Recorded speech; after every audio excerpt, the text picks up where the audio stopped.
Hi, welcome to NAB 2018. I'm Joe O'Halloran, Editor-in-Chief of Rapid TV News, and I'm here with Andreas Eriksson, Head of Sales at Telstra. Andreas, we're in April, but it's already been a momentous year of the broadcast industry with some mega deals on the table. How is the industry in your eyes? I mean, we're here, Joe, because we're so passionate about the sports industry and the whole broadcast industry. So for us, it's been a very exciting year, and I think, as you say, the whole industry have had a very exciting year as well. There's a lot of change going on, and the pace of the change is really picking up. Well, one thing we're seeing is there's not a drift, but a motion from the big pay TV operators are now looking at networks, IP networks, as well as satellites. What have you been learning from your clients over this year?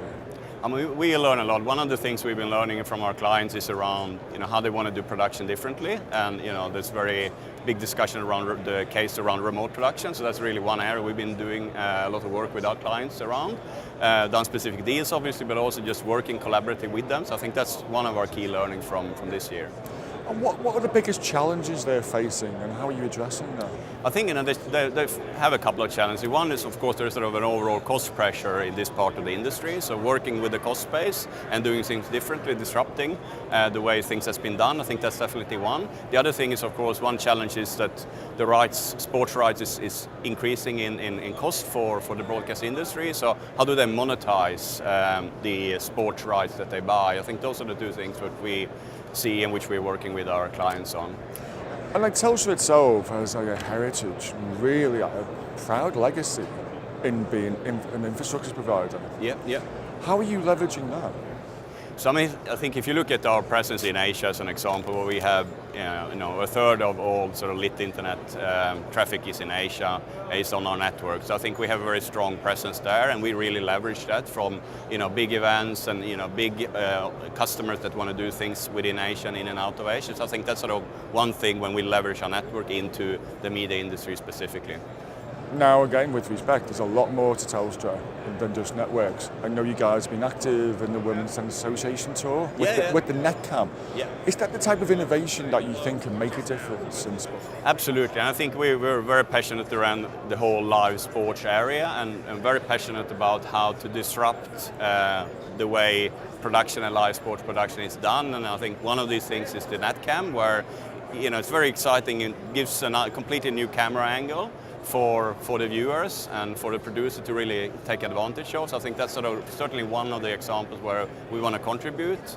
And as you say, we've been already doing this live with a number of the different tennis events, so we've seen it in action already. And when you're doing the live events, again, how is this changing? How are the clients raising the bar of what they want in terms of a production?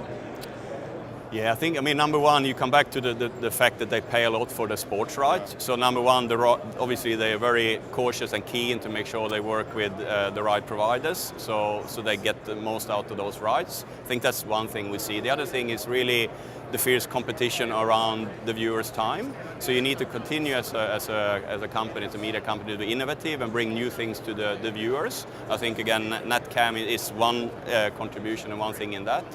And the other area is really around the whole online area.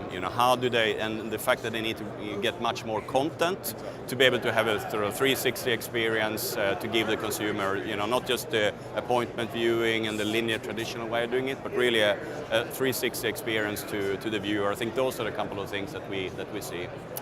Are you doing much in the area of 4K? This is almost like table stakes, and it shouldn't be. Yeah, no, absolutely. We're quite active in that area and try to find, again, to your point earlier, around working with our customer base to see, what do they want to do around 4K and really exploring and experimenting. So that's certainly something we're very active around.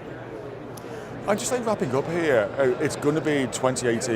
It's like a landmark year for live sports. Like the World Cup, other events. How do you see the industry changing over the next year or so?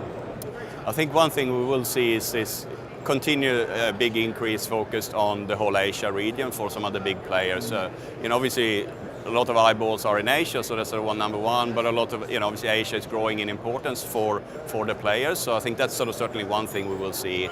The other thing we think we'll continue to see is this discussion around how to do remote production in a different way to sort of disrupt the whole way sports production, live sports production is done. So that's certainly one thing. And the third, really different innovative ideas for how to enhance the viewer experience and the audience engagement, and again, sort of supporting a 360 experience. And taking the clients on a journey that perhaps they didn't know to go on. Yeah, and I think this is where industry companies need to come together. I think what we have done in the Australian market around the remote production, we worked within the ecosystem of a number of different industry players in the Australian market to come up with something new.